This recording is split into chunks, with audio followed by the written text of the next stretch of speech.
Hey guys, Fine and Neutral. Just wanted to say Happy Halloween 2022. And I think I got a treat for you. I finally got my Procycle SM wheels put on my Yamaha XT250. Some of you may remember on my Soupy's adjustable kickstand video that I said there was a hint in that video about what I would be adding, and that would have been the X decal I put behind the XT250. The Yamaha XT250X is a version that sold in Europe and I believe in Asia. To my knowledge, it has never come to the States, unfortunately. I think it would have been cool if it did. But I did, in my opinion, the next best thing, and just got these installed, and I'm going to go over a few reasons why I bought these tires and my thoughts, any modifications I had to make, and what the ride feels like, and little things like that. While I have you over there, I want to show you one thing right up front. These tires got me closer to the ground, which is really nice. Now I can flat foot it on both sides, no problem. It got me down to 30.5 inches seat height. Now that's approximate.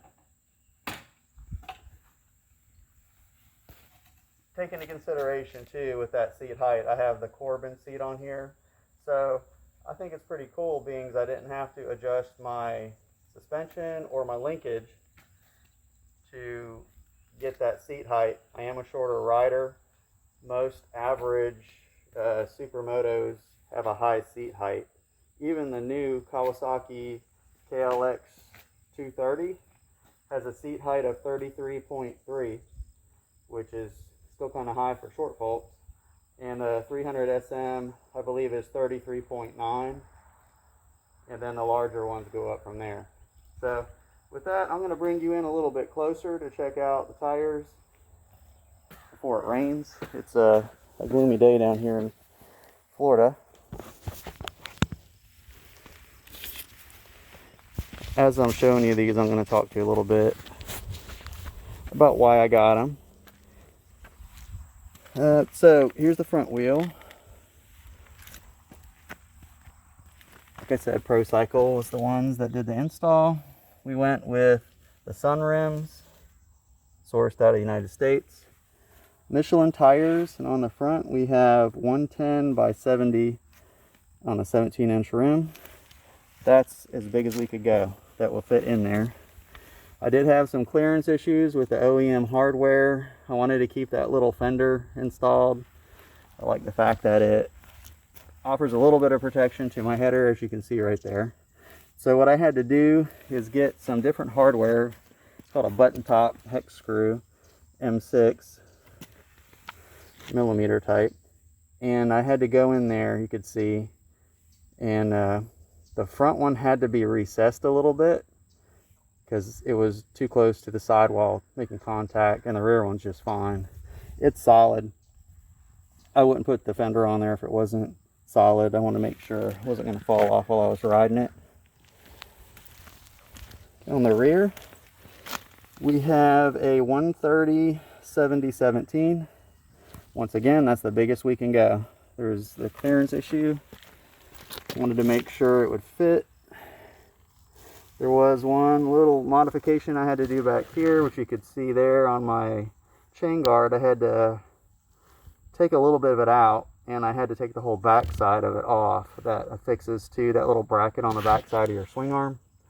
Had to bend that inward and adjust the chain guard to make sure there was no clearance issue or rubbing. I got that taken care of with that. Now, it's a very stout piece of plastic, so these two bolts right here are keeping it in place. I made sure I put a little bit of blue Loctite on there too, but it's stout. Yamaha has stout plastic, so it's not going to fall off or anything. Naturally, if you go to fall over on this side and you got a bunch of stuff, it could push this into the the wheel, but if you got stuff going on like that, that may be the least of your concerns. So the profile of the tires, I think, look really good. It's Supermoto looking. Now I get tires alone do not make a Supermoto.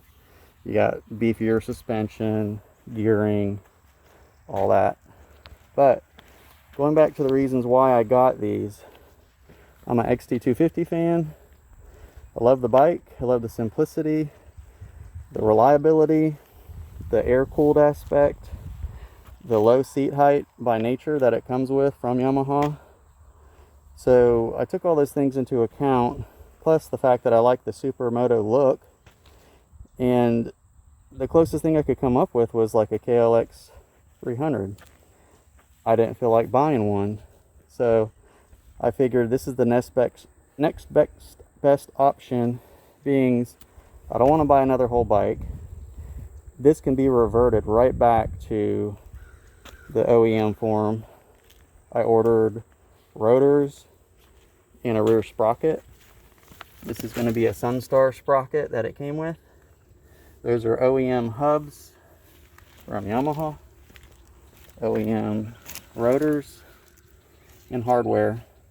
The only things that you would need to utilize back and forth would be these little covers and the spacers that are tire specific front and back. Those are so easy to swap in between the two. I didn't see the need of buying another set of those. So you're looking at about a 10-minute change, you know. If you're one of those folks that has the luxury of having beautiful mountains, vistas, prairies, trails, and all that, and you want to do a little bit of city street riding with this thing, you can swap the two out, no problem.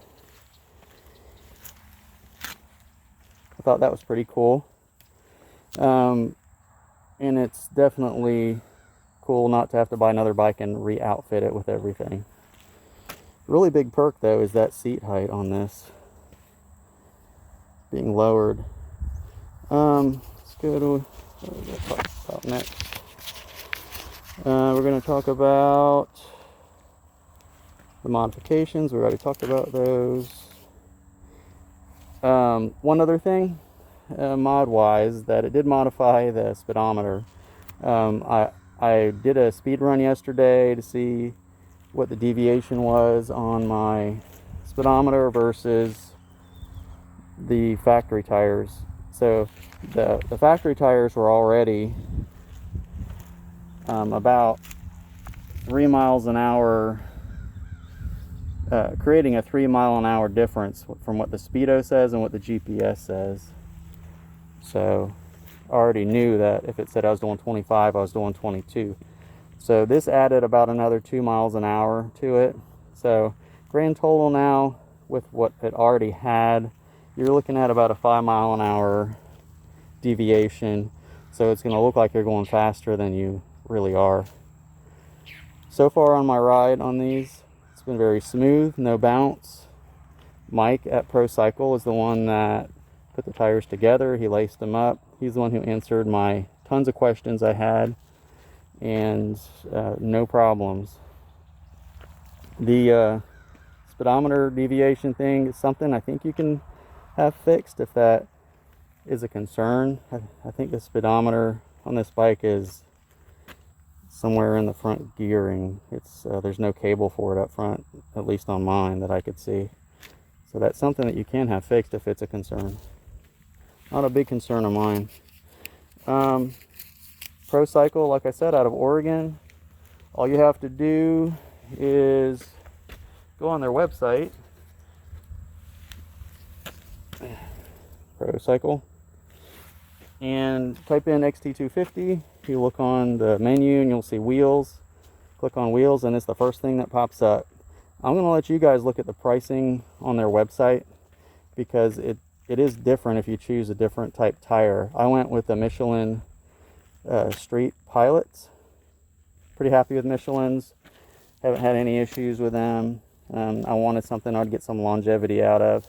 It was slim pickings to find some tires to match up these 17-inch rims, and plus with a shortage of everything, you know, hit or miss if you're going to be able to get the brand that you want. As well, with the brake rotors, we had to wait a little bit to get those because there was a shortage. So my main reason for doing this is I ride more hardtop. I'm going to be honest. Like I said, I wish I had more off-road, but I don't. And I didn't want to get rid of this bike because I love this bike. And I think it can compete with, you know, like the KLX 230 SM. That's an air-cooled model. Around the same size, around the same weight, but it is higher than this bike. It's pretty cool not having to mess with the suspension on this. I am light, even with my gear on. I weigh like 155 pounds. So it works out well for me. This bike fits me like a glove. So that's another reason I put that type of money into this bike, because I like it that much. I don't intend on changing any of the gearing to accommodate these tires, because like I said, if that day comes where I do get the opportunity to go ride it off-road somewhere cool, I just want to be able to swap the tires out. Another really cool perk about having two sets of tires is, let's just say I get a flat on this, I could, you know, potentially have to wait a week, couple weeks, whatever, waiting for tires or tubes even to come in.